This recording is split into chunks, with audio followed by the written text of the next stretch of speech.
Students, welcome to Sunil's tutorial. I am Sunil Milwani and today we will be doing this chapter called as electrochemistry. Now, let's see an equation called as Nernst equation.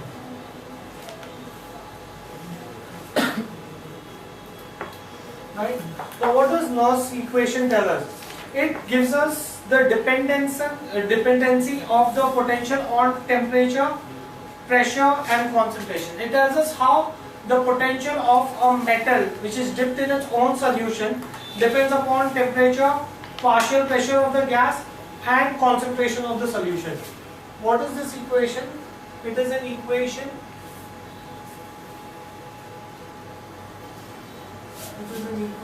showing dependence of potential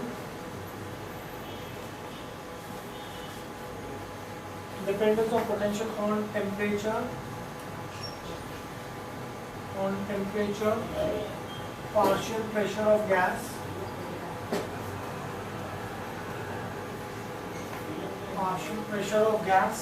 and concentration of solution. That is what is Nernst's equation. Now, let's come to the equation as it is. The equation is E is equal to E0 minus RT upon NF inverse of Q. Right? Now, let's try to see what each term means. I can say that Q is the reaction quotient. Right? What do I mean by reaction quotient? Reaction quotient means active mass of the product upon active mass of the reactant. Reaction quotient means active mass of the product upon active mass of the reactant. Now, we don't know how to get inverse. So let's try to convert it into a function that we are more well versed with. Let's try to convert this into logs. So I could say that E is equal to E raised to 0. To convert from inverse to log, you will take, and I want log to the base 10. So 2.303 RT upon NF log to the base 10. I already told you what is Q. Q is nothing but active mass of the product upon active mass of reactant. Right? So in which case, let's try to see the meaning of the other terms, where E stands for cell potential. It could also mean the electrode potential if it's an electrode dipped in its own solution. Electrode potential. Right? E raised to 0 is nothing but standard electrode potential.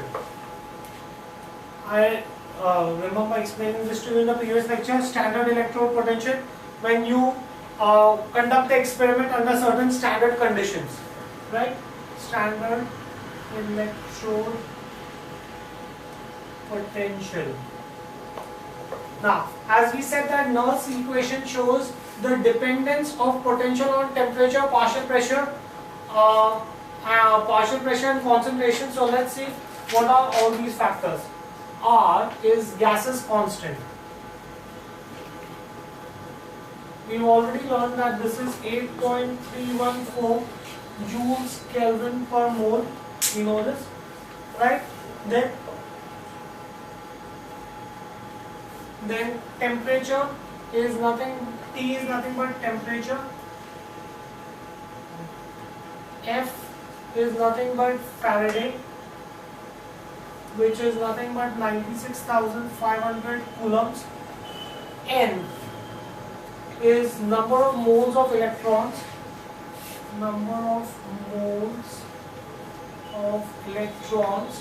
Involved in the reaction.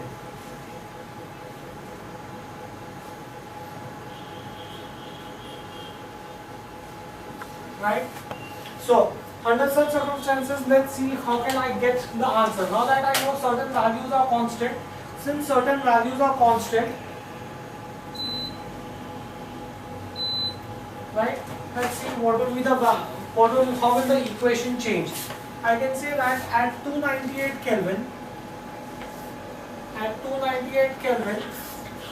2.303 RT upon F, its value, if I substitute, we know the value of R, we know the value of T, which I am taking as 298 Kelvin, I know the value of F.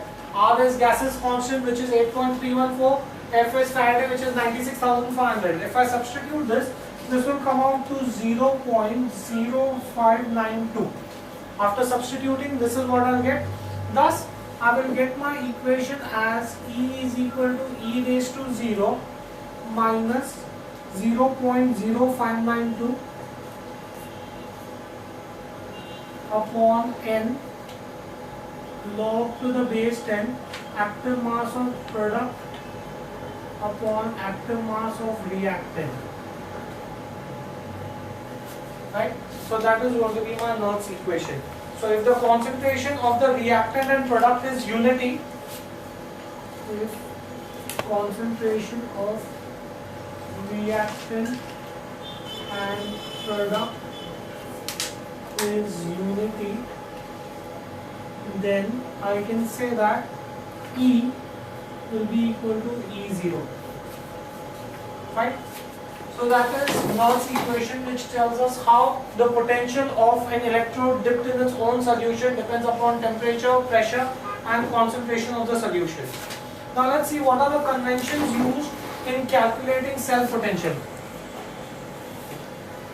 Conventions used in calculating cell potential.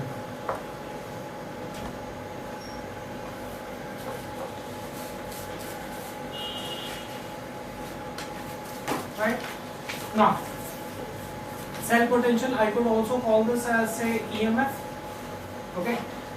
The RHE is cathode, right hand electrode signifies cathode, which is going to be positively charged. LHE signifies anode, which is going to be negatively charged. Second, all standard potentials are the reduction potentials.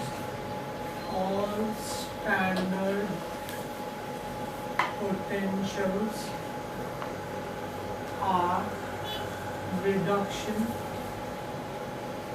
potentials. Next, cathode, that is positively charged, is the higher standard potential than anode. Cathode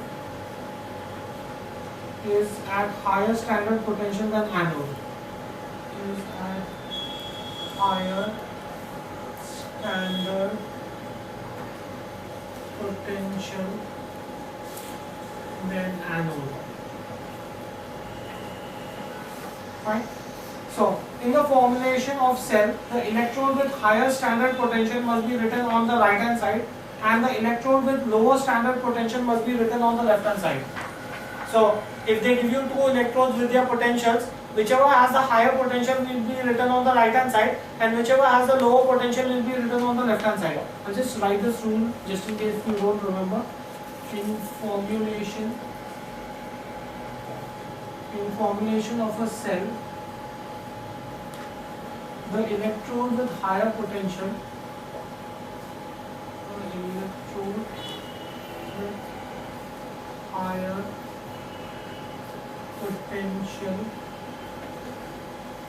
the electrode with higher potential must be written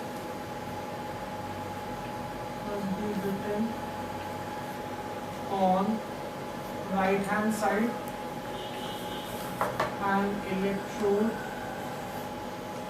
with lower potential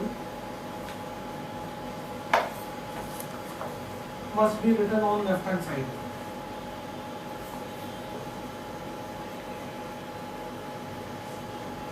On left hand side. Fine. Next, when the cell potential is positive, spontaneous reaction is present. How do I know this is going to be a cell will have spontaneous reaction or no? If the cell potential is positive, then there will be spontaneous reaction. When cell potential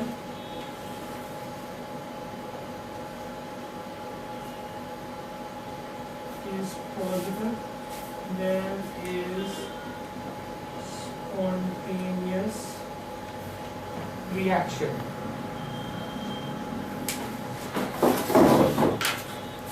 Spontaneous reaction. Fine. Okay. Next. So those are the rules that you need to bear in mind when you are calculating the EMF of a cell or EMF of a potential. Right. Now let's see how cell potential and Gibbs energy are interrelated with each other. Now you all have learned Gibbs energy in thermodynamics. So I can say that cell potential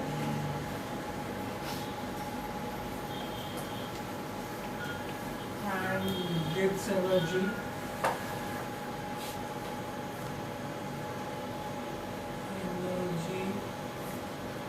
changes for cell reaction.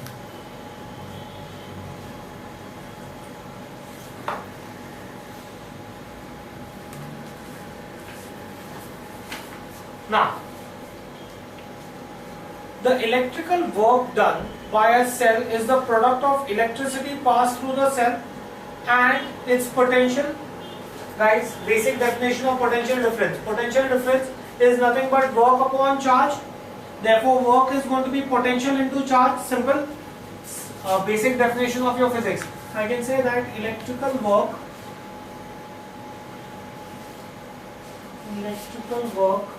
done is the product of electricity passed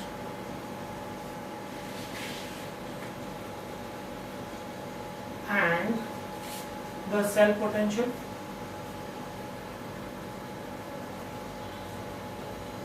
thus I can therefore say that electrical work in terms of formula is nothing but amount of electricity. Amount of electricity means charge into cell potential, right? That means this can be written as amount of electricity is N into F, right? That is number of moles of electrons into Faraday, and cell potential I will write this as E of cell. So that is going to be my electrical work done, where I can say that where E of cell is nothing but cell potential and NF is the electricity passed.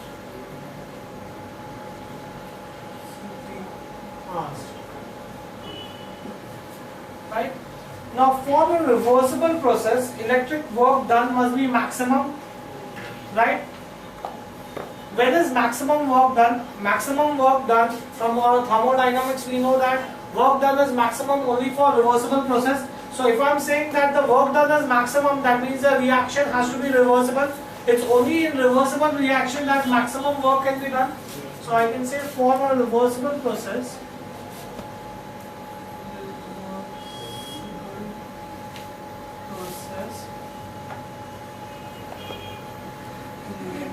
electrical work done by the cell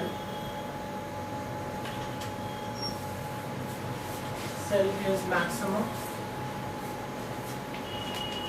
right? That means the cell reaction, if work done is maximum, the cell reaction occurs in it in spontaneous direction where the external potential is reduced infinitely. Reversible process, that means the difference between the driving force and the opposing force should be infinitely small. It's only under these conditions that you can have reversible process, right? So I can say that for cell reaction,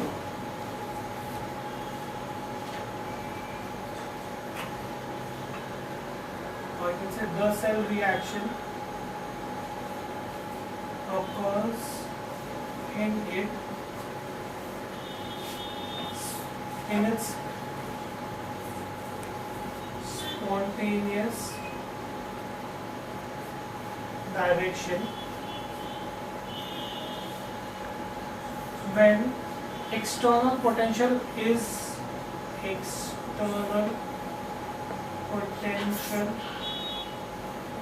reduced infinitely.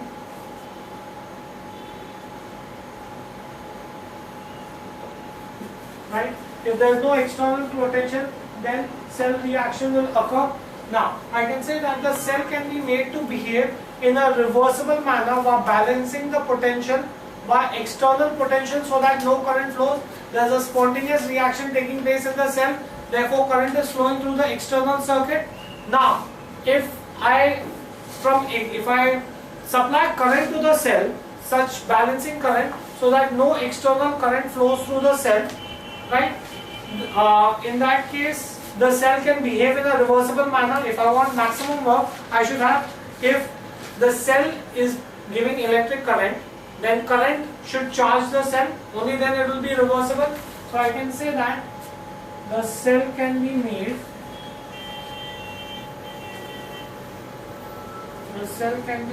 to behave in a reversible manner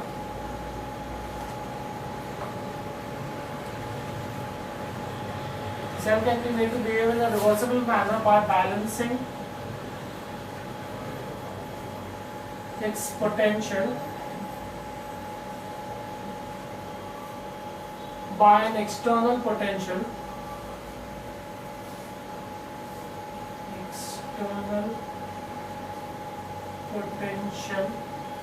so that no current flows.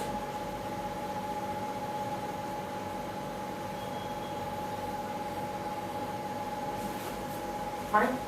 Now, the difference in the potential between the electrodes when the cell is balanced against an external source of potential is called as the zero current potential. I have a cell, there is spontaneous reaction taking place in the cell which is generating a potential. I don't want any current to pass through the external circuit, so I am connecting a battery, external battery, to this galvanic cell. Right? Now, as I go on increasing the potential of the external battery, the current coming in the external circuit will go on reducing. For a certain external cell potential, there will be no current that will come into the external circuit. When no current comes into the external circuit, then that potential is called as zero current potential. Once again, I have a galvanic cell, right? You have, due to this metal dipped in its own solution, some current is going to flow through the circuit, right? Some external current is going to flow through the circuit. Now I am going to connect an external battery in such a way that a reverse current flows through it, right? Since a reverse current flows through it, the net current will be the difference between the two. As I go on increasing the potential, the difference between the two will go on becoming less and less, and at a certain point of time there will be no current flowing through the external circuit. That potential is called as zero current potential. Fine, do we get this thing clear? So, I can say that the difference of potential between the electrodes when a cell is balanced against an external source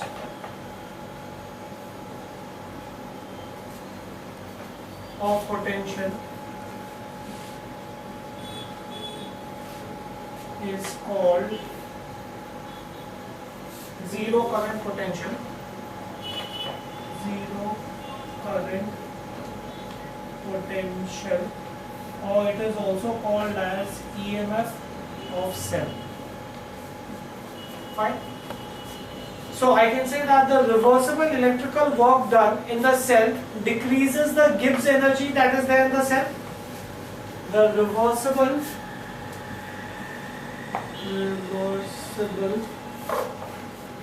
electrical work done in the cell, reversible electrical work done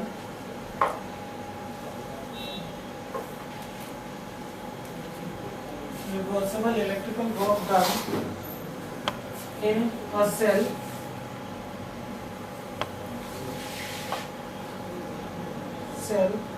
is equal to the decrease in Gibbs energy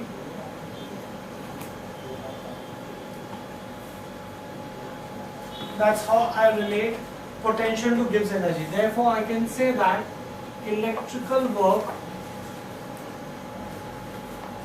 is equal to negative change in Gibbs energy, right? So therefore I can say negative change in Gibbs energy. Now we have already found out electrical work to be NFE of cell, right? But we also have an equation that standard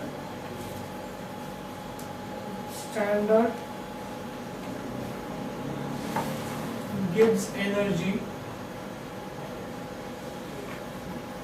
What will be the standard Gibbs energy? Or convert all of them to standards, right? So standard Gibbs energy will be nothing but negative NF into standard potential of the cell, right? Now we also know that Gibbs energy is an extensive property as it depends upon the amount of the substance. Remember thermodynamics, there are two types of property, intensive property and extensive property. Gibbs energy is an extensive property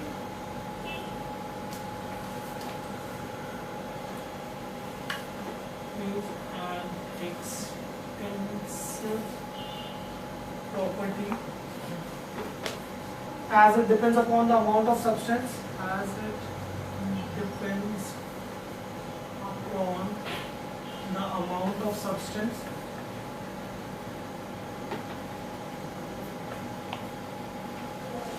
right?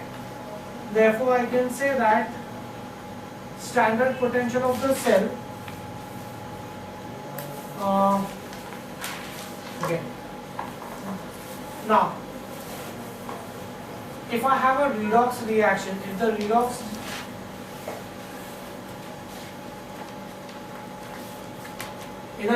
reaction is multiplied by 2, then the standard Gibbs energy, number of electrons would get, the number of electrons that are transferred will also get double. If redox equation is multiplied by 2.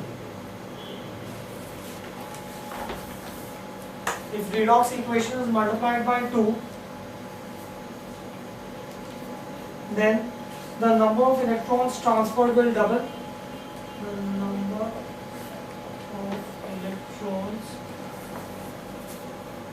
transferred will double. Remember when we were doing redox reaction, you have to multiply so that the number of electrons on both the sides would be equal, so that there would be no net electrons, right? Now, as a result of this, the amount of substance oxidized and reduced will also get doubled. Half cell reaction, if I multiply half cell reaction by 2, number of electrons will double and the electrode that is getting oxidized and reduced will also get double. So I can therefore say the amount of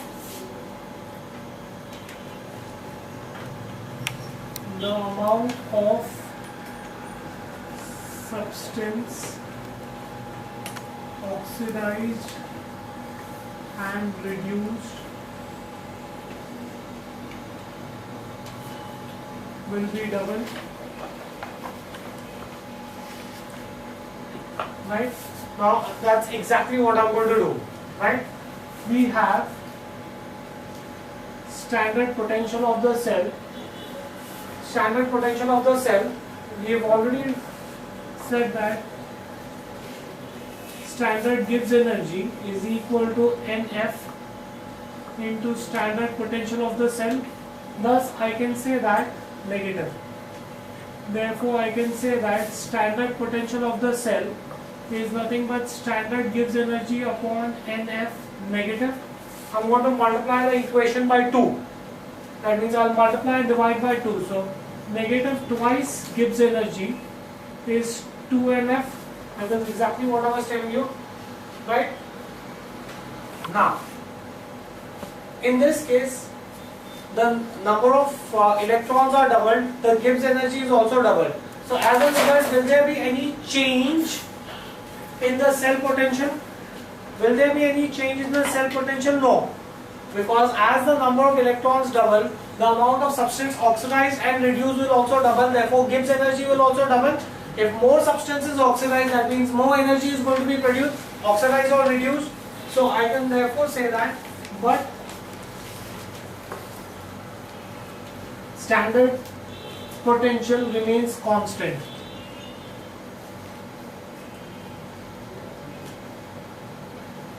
So whatever happens, that means even if the amount of substance is doubled, the standard potential of the cell does not change. That means standard potential of the cell does not depend upon the amount of substance. If it does not depend upon the amount of substance, that means it is an intensive property, right? But E0 remains constant. Therefore, standard potential of cell does not depend on the amount of substance.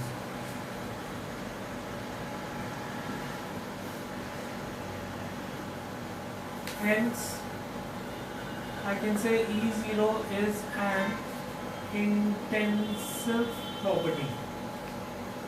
That's how you prove that standard potential is an intensive property. Fine? Now, let's get equilibrium constant from this equation. Standard cell potential. Or standard cell potential related to equilibrium constant. Potential and equilibrium constant.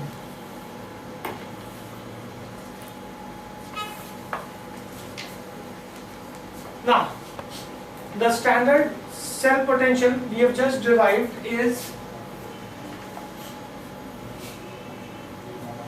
the standard free energy change of the cell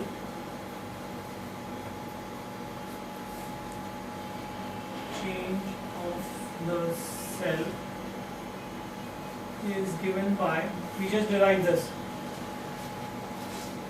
delta G0 is minus NF E0 of the cell.